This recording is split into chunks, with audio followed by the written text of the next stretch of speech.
नमस्कार, जम्मू संवाद में आपका स्वागत है और मैं हूं ललित खजूरिया। जम्मू कश्मीर के पूर्व मुख्यमंत्री और कांग्रेस के कद्दावर नेता गुलाम नबी आज़ाद इन दिनों जम्मू कश्मीर के दौरे पर हैं। वो लगातार जम्मू कश्मीर के अलग अलग ज़िलों में जाकर रैली कर रहे हैं और उस रैली में जो जन सैलाब उमड़ रहा है वो बता रहा है कि किस तरह से लोग आज भी गुलाम नबी आज़ाद के नेतृत्व को पसंद कर रहे हैं, किस तरह से लोग जो है वो गुलाम नबी आज़ाद के प्रति अपना एक विश्वास जता रहे हैं इन जनसभाओं में हिस्सा लेकर। दरअसल कांग्रेस की अगर हम बात करें तो जम्मू कश्मीर प्रदेश कांग्रेस जो है वो दो गुटों में बटी हुई है। एक गुलाम अहमद मीर जो जम्मू कश्मीर प्रदेश कांग्रेस के यहाँ के अध्यक्ष हैं और एक गुलाम नबी आज़ाद के खेमे में। दरअसल जब से गुलाम नबी आज़ाद यहाँ पर आए हैं तब से एक खेमा जो है वो लगातार गुलाम अहमद मीर का विरोध करता आ रहा है। पिछले दिनों हीरानगर में जिस तरह से एक जनसभा हुई वहाँ पर जो हमला बोला गया जीए मीर पर और पूर्व मंत्री और कांग्रेस के वरिष्ठ नेता डॉक्टर मनोहर लाल शर्मा ने जिस तरह से जीए मीर पर अटैक करते हुए कहा कि यहाँ पर मीर पीर फ़कीर नहीं चलेगा, यहाँ पर सिर्फ आज़ाद ही चलेगा, यानी गुलाम नबी आज़ाद का नेतृत्व ही चलेगा और उन्हीं के नेतृत्व में हमें विश्वास है। तो उससे साफ हो गया कि कांग्रेस दो खेमों में बटी हुई है। इसे इस तरह से भी देखा जा सकता है कि इन रैलीज़ के ज़रिए जो गुलाम नबी आज़ाद हैं वो अपना एक किस्म का शक्ति प्रदर्शन जो है वो दिखा रहे हैं। वो दिल्ली में बैठी आला कमान, कांग्रेस की आला कमान को वो आईना दिखा रहे हैं कि भले ही आप जितने भी आरोप लगा लें, भले ही ये कह दें कि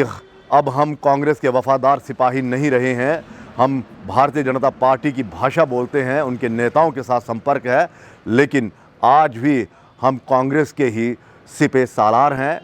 और इतना वजूद है कि जहाँ जहाँ हम जाएंगे वहाँ वहाँ लोग हम पर विश्वास करेंगे। और कांग्रेस में ही जो जम्मू कश्मीर के प्रदेश कांग्रेस उसमें एक गुट है जो गुलाम नबी आज़ाद साहब को पसंद करता है। तो ये शक्ति प्रदर्शन उसी का है, ये वही दिखाने का एक कोशिश की जा रही है और लगातार इस तरह के बयान जो देखने को मिल रहे हैं गुलाम नबी आज़ाद साहब की तरफ से, वो कांग्रेस खेमे में जो जीए मीर का ग्रुप है उसकी नींद लगातार उड़ा रहा है। पिछले दिनों गुलाम नबी आज़ाद ने जो बयान दिया, उन्होंने कहा कि उन्हें नहीं लगता कि धारा 370 और 35 से जो है वो फिर से रिस्टोर होगा, क्योंकि जो मौजूदा केंद्र की भारतीय जनता पार्टी की सरकार है, एनडीए की सरकार है, उसी ने ही इसको हटाया था और उन्हें नहीं लगता कि वो इसे रिस्टोर करेंगे, यानी कि उनके रहते ये आएगी। तो अगर इसे रिस्टोर करना है, अगर धारा 370 को दोबारा से रिस्टोर करना है तो कांग्रेस को कम से कम जो पार्लियामेंट चुनाव होंगे 2024 में उसमें 300 सीटें लानी होगी और मौजूदा हालात में उन्हें ऐसा लग रहा है कि कांग्रेस इस स्थिति में नहीं है कि वो पार्लियामेंट चुनावों में 300 प्लस सीटें लाएगी और सीटें लाने के बाद वो संसद में इस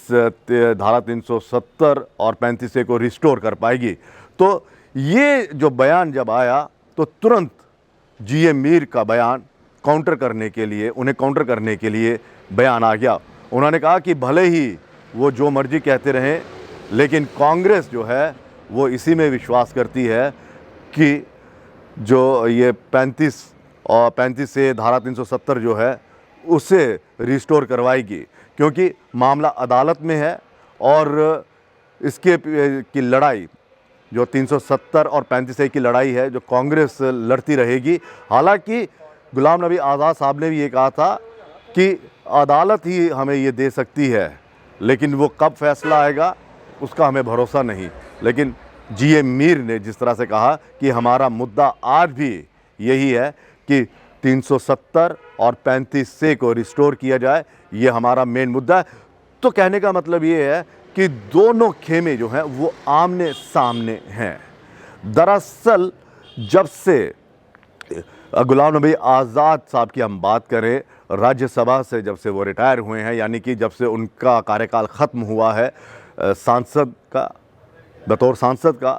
तब से वो जम्मू कश्मीर में यहाँ पर आए हुए हैं और निश्चित तौर पर वो जम्मू कश्मीर में अपना वजूद ढूंढ रहे हैं, अपनी ज़मीन मजबूत कर रहे हैं। लेकिन एक खेमा ऐसा है जो आज़ाद साहब के विरोध में खड़ा हुआ है, वो है जीए मीर का खेमा, जो नहीं चाहता है कि आज़ाद साहब जो हैं वो यहाँ पर मजबूत हों, क्योंकि उनका लगातार आरोप रहा है कि यहाँ पर वो कांग्रेस को मजबूत करने नहीं बल्कि कमज़ोर करने आए हैं और एक मिशन के तहत आए हुए हैं। आपको याद होगा कि जब कुछ महीने पहले गुलाम नबी आज़ाद साहब G23 के नेताओं के साथ यहाँ पर आए थे, तब उनका विरोध किया गया था, बाकायदा उनका पुतला फूंका गया था और पुतला भी कांग्रेस के ही नेताओं ने फूंका था। कोई छोटे मोटे कार्यकर्ता ने नहीं, बल्कि डीडीसी के जो मेंबर थे शाह नवाज़, उन्होंने फूंका था और उन्होंने साफ तौर पर कहा था कि ये कांग्रेस की आइडियोलॉजी के विरुद्ध चल रहे हैं, कांग्रेस को कमज़ोर करने यहाँ पर आए हैं, इसीलिए हम उनका विरोध करते हैं। और उस विरोध के बाद जो देखने को मिला कि गुलाम नबी आज़ाद साहब का जो ग्रुप था वो बाकायदा शाह नवाज़ और जो जीए मीर का जो उनका गठबंधन है, मतलब कि उनकी जो एक कहा जा सकता है ग्रुप है, उसके खिलाफ उन्होंने प्रदर्शन किया और आज़ाद साहब के फेवर में नारे लगाए। तो कुल मिलाकर देखने को मिल रहा है कि आज़ाद साहब जो हैं वो क्या जम्मू में अपना वजूद ढूंढ रहे हैं। हालांकि उन्होंने साफ कहा कि मुझे किसी तरह का मुख्यमंत्री बनने का लालच नहीं है, मुझे ये पद नहीं चाहिए, मुझे सिर्फ जम्मू कश्मीर की आवाम की बेहतरी के लिए सोचना है, यहाँ की स्टेटहुड के लिए सोचना है और जो तरक्की होनी चाहिए उसके बारे में मुझे सोचना है। लेकिन सवाल फिर वही उठते हैं, अगर सब कुछ वैसा ही करना है तो फिर कांग्रेस में ये जो एक दो गुट बटे हुए हैं वो किस तरह से आमने सामने हो रहे हैं। और एक सवाल ये भी उठता है कि अगर जो अटकलें लगाई जा रही हैं, जो राजनीतिक गलियारों में जो अफवाहें हैं, वो जो बाज़ार गर्म है, अफवाहों का बाज़ार गर्म है, वो ये भी कह रहा है कि कहीं ऐसा ना हो जाए कि कैप्टन अमरिंदर सिंह की तरह, पंजाब के पूर्व मुख्यमंत्री, उनकी तरह कहीं ये कांग्रेस से अलग होकर अपना एक अलग गुट न बना लें। अगर आज़ाद साहब कांग्रेस से अलग होते हैं तो क्या उनके साथ जो चल रहे जो नेता हैं, चाहे वो जुगल किशोर हों, चाहे वो सरूरी हों, चाहे वो डॉक्टर मनोहर लाल शर्मा हो, और भी कई ऐसे नेता, ताराचंद हों, और भी ऐसे नेता हैं जो एक गुट जो है वो आज़ाद साहब को पता, क्या वो आज़ाद साहब के साथ जाएंगे? हालांकि संभावनाएं हैं, ऐसा कोई पुख्ता नहीं है कि हाँ जी आज़ाद साहब कांग्रेस से अलग हो रहे हैं। लेकिन कांग्रेस में जो खलबली मची हुई है जम्मू कश्मीर में और जिस तरह से बयानबाजी आ रही है, उससे यही लगता है कि आज़ाद साहब का जो खेमा है वो खामोश रहने वाला नहीं है और जीए मीर पर अब दबाव बन रहा है कि या तो चुनाव करवाए जाएं यहाँ पर इस पोस्ट के लिए, प्रेसिडेंट की पोस्ट के लिए, या फिर चुपचाप वो इस्तीफ़ा दे दे अगर कांग्रेस को एकजुट रखना है। क्योंकि आज़ाद का जो खेमा है, आज़ाद साहब का जो खेमा है, वो लगातार